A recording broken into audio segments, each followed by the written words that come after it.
Well, the dust has now kind of settled, I guess, on West Virginia's loss to Pitt in the Backyard Brawl. And now we are back with another episode of Mountaineer Report here, brought to you by WVU Sports Now, available everywhere you get your podcasts, and of course here on YouTube. So like and subscribe. Ethan Bock, I am Mike Asti, and we are going to put the Backyard Brawl to bed, give more of our reaction, and now also discuss what Neal Brown, the coaches, they're all still intact, and the players talked about on their Monday weekly press conferences, in addition to kind of what they said after the game and how those maybe didn't really line up and what we want to see in that Kansas game, because everyone wanted to have all these decisions made.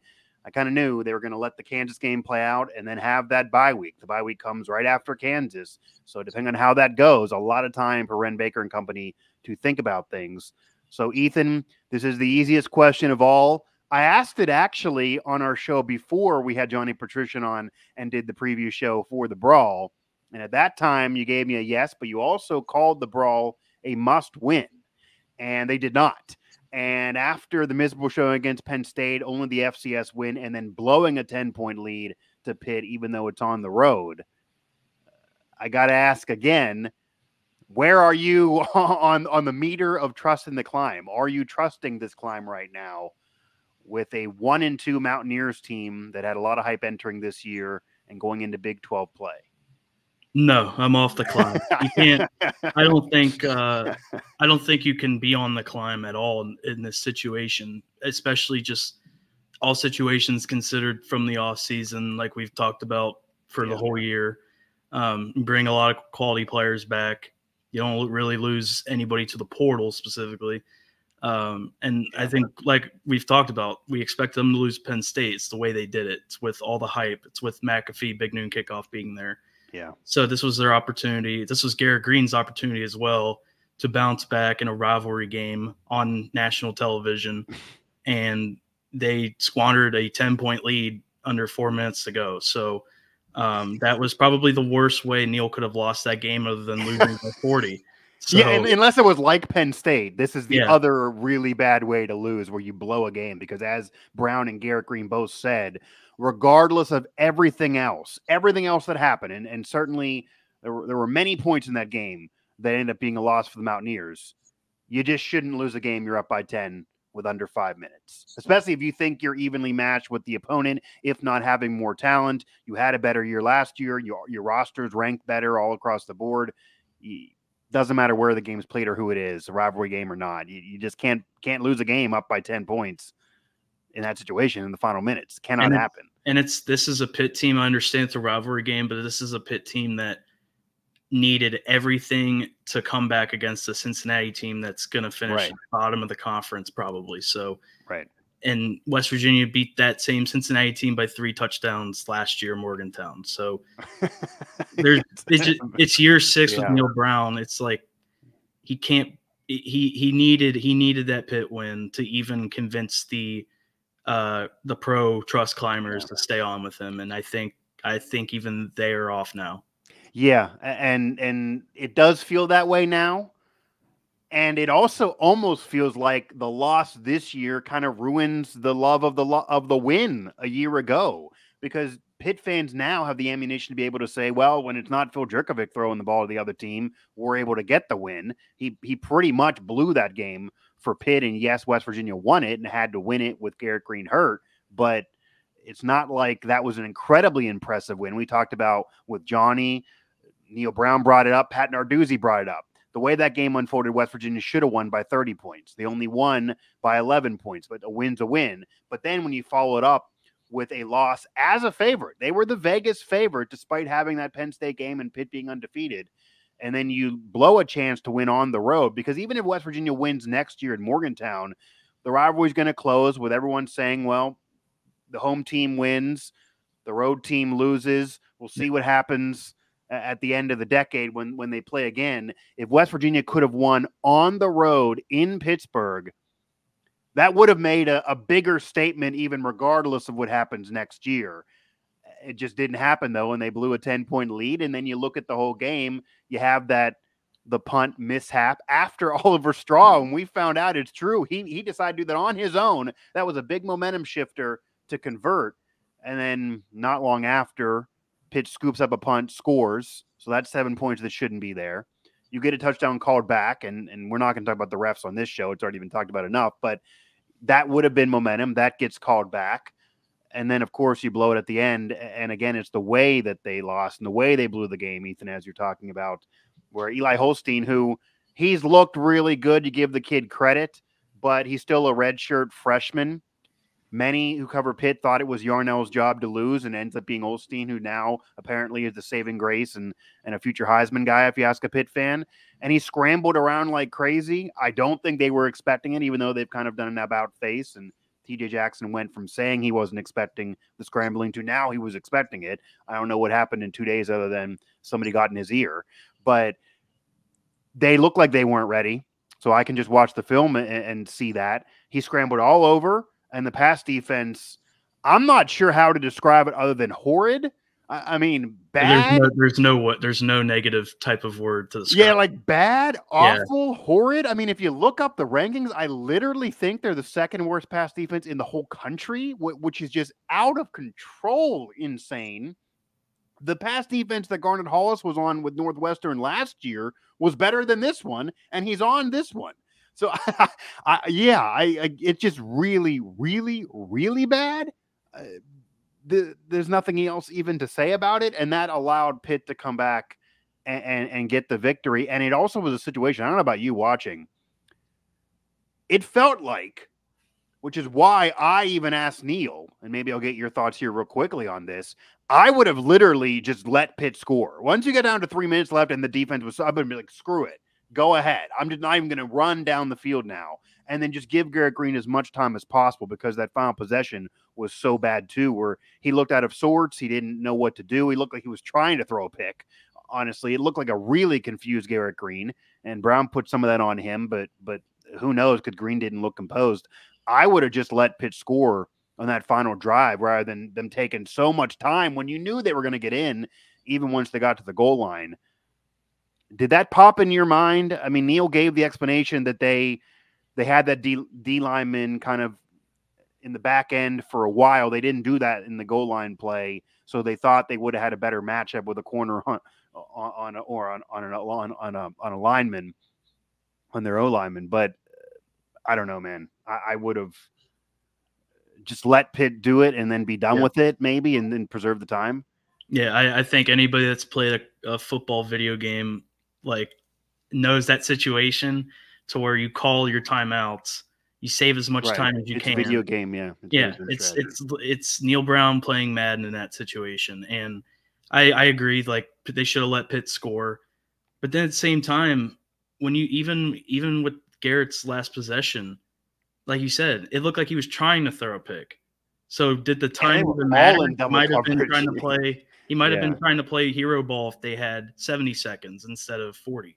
So I don't know if he would have been mentally better, maybe, because as Brown even said, all they had to do was get to midfield and then maybe 1 or 2 plays and they're in business, because it didn't look like Pitt was really going to stop them either. A lot of people in the press box who cover Pitt were saying this game's not over with 32 seconds left, and Pitt was celebrating.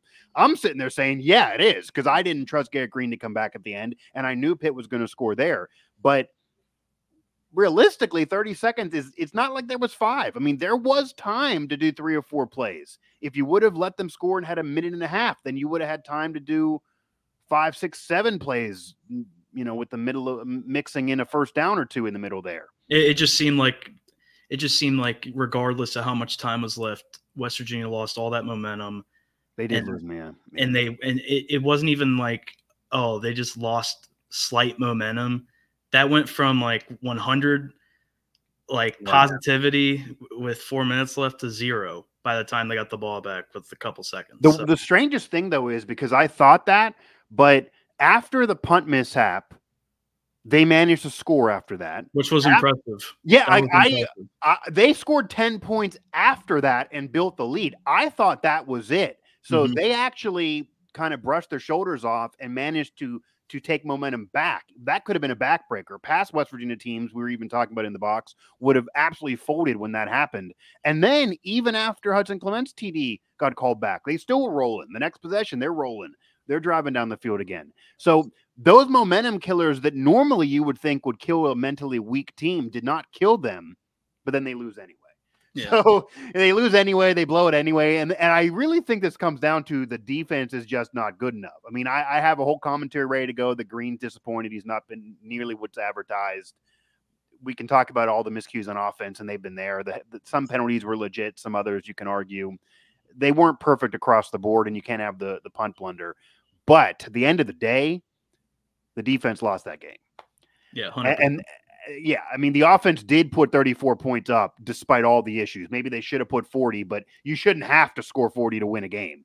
So the defense let that team down for sure, and that kind of will pivot into Neal Brown's buyout does make it easier to fire him now than it would have been a year ago, would have been a year prior to that. The buyout was in play a couple years ago when they were 5-7 and did let him go. Obviously, the 9 wins last year allowed the extension to happen. It allowed him to get some goodwill and have the Neal Breezy shirts pop up and McAfee and all of that. But now they're 1-2. They're playing a Kansas team coming up here that is also 1-2, and they have a group of 5 loss. Like they've had a catastrophe of an opening season too, and they opened up with a top 25 ranking.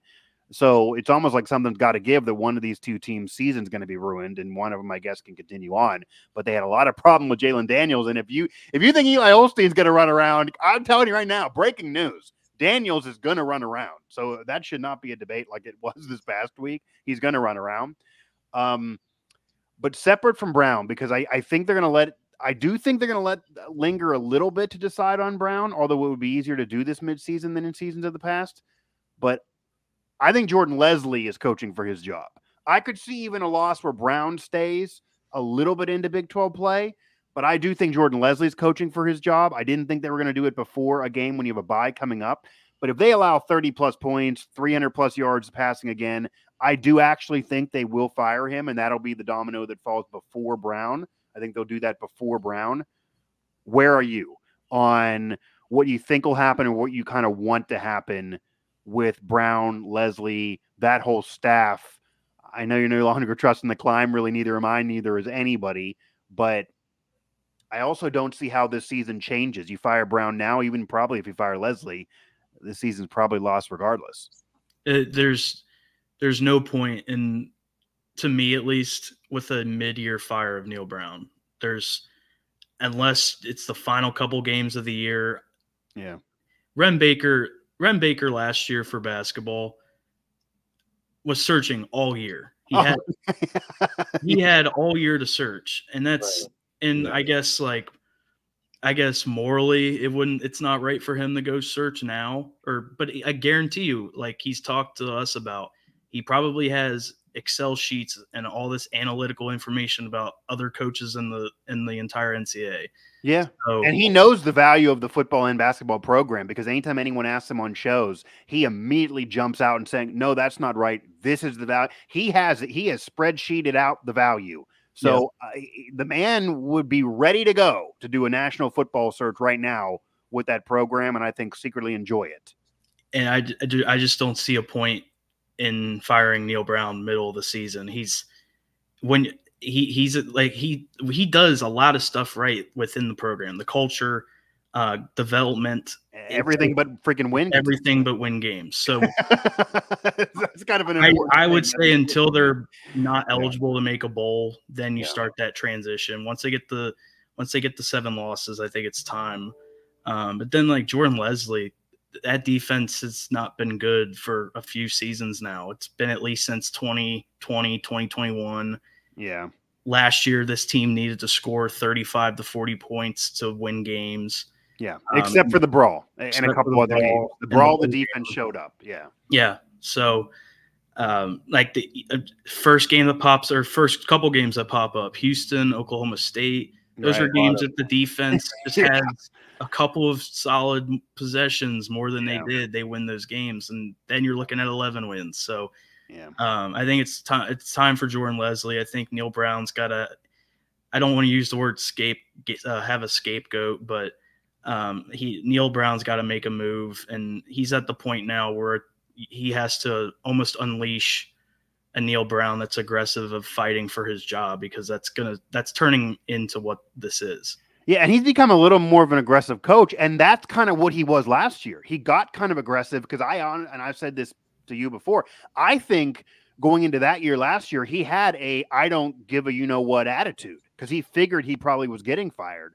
So with his answers to us, with how he was coaching, he was going for it on fourth down a lot. I think he kind of thought to his brain, okay, if I'm going to go down, so I'm going to unload. And that was, I think, what led to him basically saying the schedule wasn't fair. He wanted out of this game. He was talking about what Rich Rod had to deal with, what Dana had to deal with. He was very open. People even nationally a lot of times would say to me, this is almost weird. Like, coaches don't talk about comparing what this did to the past and being slighted here.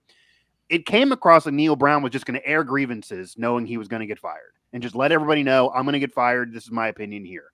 And then the season ended up being good, so he obviously stayed on. But that Neal Brown needs to come back again. I think that Neal Brown needs to come back again. Yeah, and I think the whole team. I think just the vibe. I don't know if it was them getting picked last in preseason last year. I don't know what it is, but the first 3 games, this team has not showed that like dog mentality that they had last year. Which is weird because they were picked 7th. Like, they were still slighted despite winning 9 games. They talked all were not ranked about being slighted. Right. They talked all offseason about being slighted. So that didn't motivate them enough. It almost is like they sat back in their laurels of a 9-win year. It's not like they won the Big 12 last year. So there's nothing to necessarily hang your hat on besides the Duke Mayo's Bowl trophy, which the program's experienced way more than that in the past. Yeah, I do think Jordan Lesley is the scapegoat, though, and I would be very surprised. I'll say this. I would be very surprised if Neal Brown is fired without Jordan Lesley getting fired first, and there at least being a game after that where Brown coaches with Shadon Brown as the DC. And he'll be promoted. He'll be the DC in that scenario. But I would be surprised if it's just tomorrow, Brown and Lesley, and that's just it. I would be surprised. I think they're going to slowly drip this and have Brown lose his boys, lose Lesley, who I know he fought for a couple years ago because there were rumors about unloading him at that point.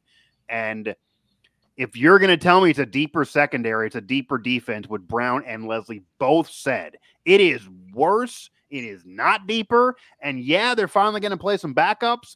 But let me put it to you this way. Jacoby Spells is a good player.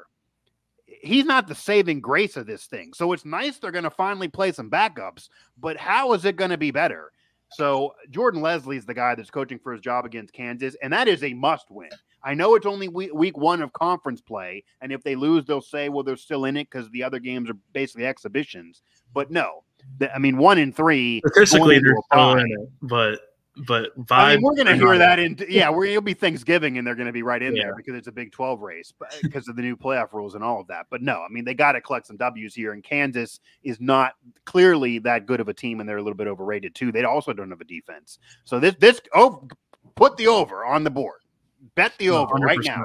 Kansas, West Virginia. We were wrong last week, obviously. And Kansas West Virginia, Kansas is desperate, but at the same time, you and I know they're probably excited to play this defense. Oh, Brown said that too. I think this is a really bad matchup.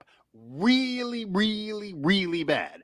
This Kansas team is built like Pitt, but with a more dual threat of a quarterback who's experienced, even though he's coming off of an injury.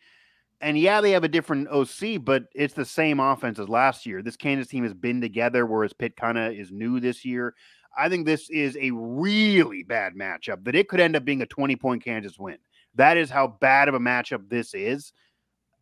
I oddly think West Virginia is going to win, though, just because they do this type of thing. When they're 1 and 2 and everyone's off, then they're going to get this win, and then they're going to be able to sell that for a whole bye week so the fans can't totally be gone. This is a West Virginia thing to win this game. Yeah. But it's a really, really bad matchup. I mean, they almost would be better off playing literally anybody else in the conference. This Kansas team is built to beat West Virginia with this bad of a pass defense. That's how they did it 2 years ago, and it's probably the same team. Yeah, I mean, although they did score, but this offense should be better to hang with them. I mean, West Virginia needs to do what maybe should have happened against Pitt, which is, again, what I said, just let them score and then try to win it 40-34 and then argue about how bad the defense is later and get the win. That might be how they have to be Kansas. They got to somehow get the ball last. Yeah, I mean, this might be arena football. You're talking about video games. This might be where we're just going for it on fourth down every play, forget punting. I mean, 50-42 is what you're looking for here, because it's got to be a victory. This is a must win against the Jayhawks. Is there anything you want to see as we round out the show outside of obviously having to win in this game? Is there a scenario for you, and I could even see this too, that if they win, Jordan Lesley for you still needs to go based on how the game unfolds if they're still allowing 300 yards passing again? I think I don't know if there's a scenario where anybody really wants Jordan Lesley to still stay after the Kansas game. It's not like it's just been the first year under Lesley where this defense has been pretty bad. This is the all-time bad under Lesley, but he's had other defenses that aren't even sometimes average, statistically. And this is worse. This is worse. He said all offseason how this was deeper. I mean, he's just talking about going to practice to make it better. Like, I get it. I almost felt bad talking to him the other day, to be honest. I mean, he looks like he's done. He's checked out, obviously, on social media. But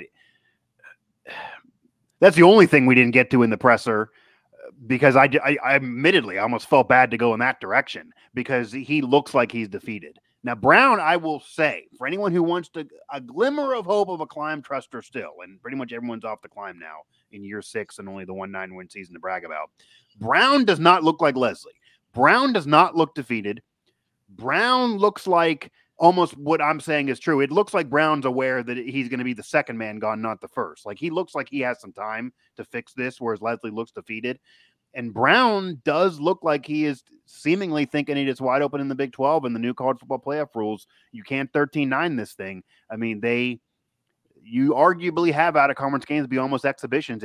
You want to have them as an at-large if you need an at-large. But, I mean, it would be a typical Neal Brown thing to do, to somehow win the Big 12 this year and have those regional games as losses and then crawl in that way. I mean, when I put that show out in the offseason, I was freaking joking and didn't think it would actually occur. Now it's a scenario. Yeah, boy, if that scenario happens. Yeah. That's really the only way they get in. But even if they somehow finish with 7-8 wins, I could see him staying, because the program would say they really finished strong and the schedule's easy at the end of the year. Obviously, that wouldn't make anyone happy with the way this started, because, again, it's not just 1 and 2 in the losses. It's the way they lost these games. But I don't think Neal Brown's a guarantee to be fired. I would be very curious, though, knowing where the NIL is now, where it's certainly better than it was a year ago. McAfee's back on board. To have Wren do a national football search with McAfee on board, to be able to talk about it on ESPN every day, and have the NIL money be where it is now versus even 2 years ago. It's even better now than it was when the basketball search was going on. I have no idea who they'd bring in, and I'm not going to predict Jimbo or Saban or even say those would be great decisions, because they wouldn't be long-term, and I think Jimbo is kind of overrated now. But I'd be curious, depending on who else has a job open. They maybe will try for a home run hire. If you keep with Brown, what's the ceiling? The Duke's Mayo Bowl? Well, no, I think West Virginia also they somehow shoot themselves in the feet, because you're going to have a section of the fan base, particularly the average viewer, who's going to look at an up-and-coming hire from the group of 5 and just compare it to Neal Brown and say, what's changing? I mean, if that's the move, yeah. If it's a Neal Brown situation. Now, granted, he was in 2019, that was nationally viewed as a home run hire, because he was the guy. I don't think anybody said it wasn't. That was a unanimous home run hire. Yeah, because at that time, he was a group of 5 coach, but he was competing in the big – that's what's weird about this. In the big games, he was right there punching LSU in the mouth, going for it on 4th, beating LSU. That Neal Brown has really never appeared at West Virginia, maybe a little last year. But it's almost like he'd be better off being a head coach of Tulane or something, beating a top dog who he plays once a year, I almost feel like there's a scenario, the way Brown works at Troy, is he would get at one of those, have a 1 or 2 loss group of 5 year, crawl in the playoff, and then somehow end up in the championship game, because he can coach that team. But it doesn't feel like he can coach a major conference team. That just feels like there's 2 different Neal Browns. Is it the pressure of the pressure of the state? Like I don't know. There's a situation. lot of pressure for this job, Yeah. obviously. There's a lot of pressure. There's no pro team, even though there's some close in Pittsburgh. Everybody all the way through wants the Mountaineers to do well. They're the only power program, even though there's Marshall. That's a group of 5. They're the only major conference program in the state. I mean, there's a lot of pressure for sure. So maybe he's better off kind of flying under the radar out of Troy, and then all of a sudden you look up and his team's 9-1 and they're going to get in the playoff as a group of 5, versus having a program that is going to be under the microscope every week. Not only the fans, but even nationally now with McAfee talking about it every week. No one's going to talk about what Troy does every week, whether they win or not. You're going to get dissected at West Virginia, whether you like it or not. And it's not just the normal situation now. It's because of McAfee and what it gets national. So it's a good job in a way because you do have a lot of exposure. I mean, Ren's going to spin that, what I just said, into a positive. He's like, you want to be talked about by McAfee every day. That can help you in recruiting. It can, etc.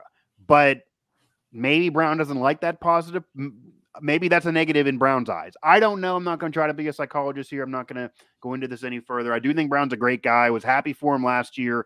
And if they turn this around, then I'll be happy for him again. But if it keeps going like it's going now, he will have to go. I mean, that's just going to be the case. I would imagine. I'm not surprised he's not fired yet. But the contract situation does not lock him in at being there forever. It was a risky decision despite more years. So he is kind of vulnerable still. And Jordan Lesley is on a scorching seat. If you think Brown's seat hot, Jordan Lesley's seat is flaming around him, I would imagine right now.